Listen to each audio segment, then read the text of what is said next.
Let us learn about switch case here. For explanation, I will take a variable and this value will be 1. Now based on the value of variable, I will write switch case. So what I am going to do is, if the value is 1, I will display 1.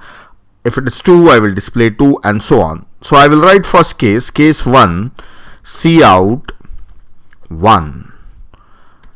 Then as after every case I have to write break statement, so I have written a break statement. Then case 2, cout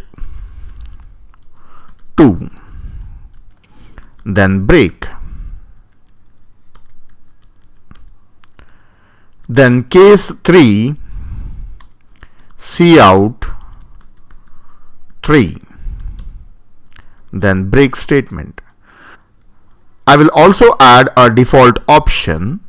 Default, it's optional, I am using it. Cout, I will say invalid number. End of switch case. Now after this I will add 2 and else so that I get some space in between the output.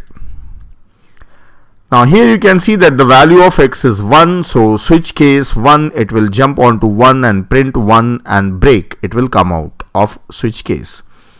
Let me run and see what happens. Yeah, 1. Here if I make the value of variable x as 2, then it will directly jump on case 2 and print 2 and come out of switch. Let us run once again. Yeah, it is 2. So similarly for 3 it will work. If I give the value as 4, then see what happens. There is no option for 4. I have only 3 cases available here, so it has jumped on to default block where it is showing invalid number.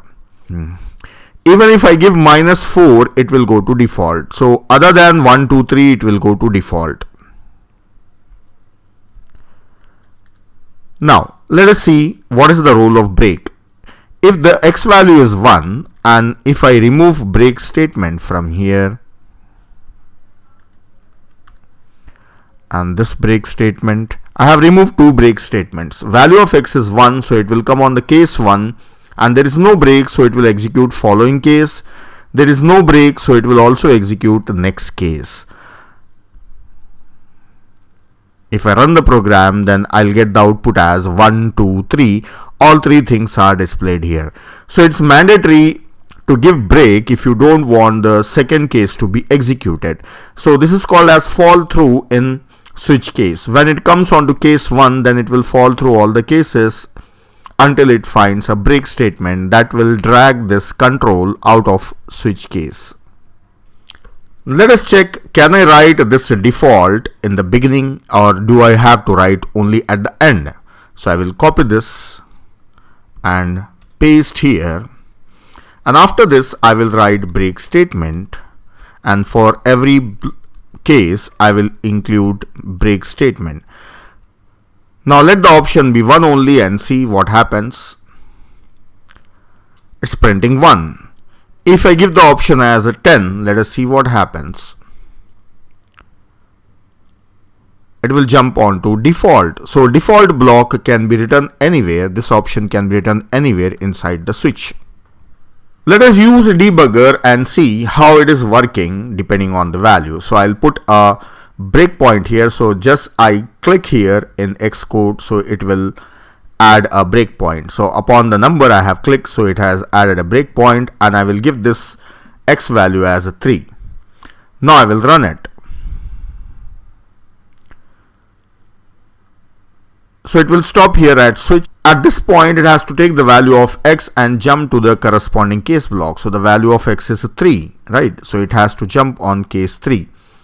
Now I'll press function F7, that is F7. Now you can see that directly it has jumped on case 3 without checking case 1 and case 2. So that's how switch cases are faster compared to if and else.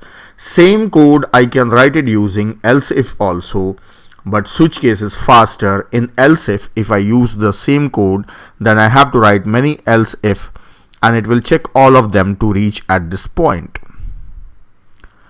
So that's it. In Next video you can find some examples using switch case.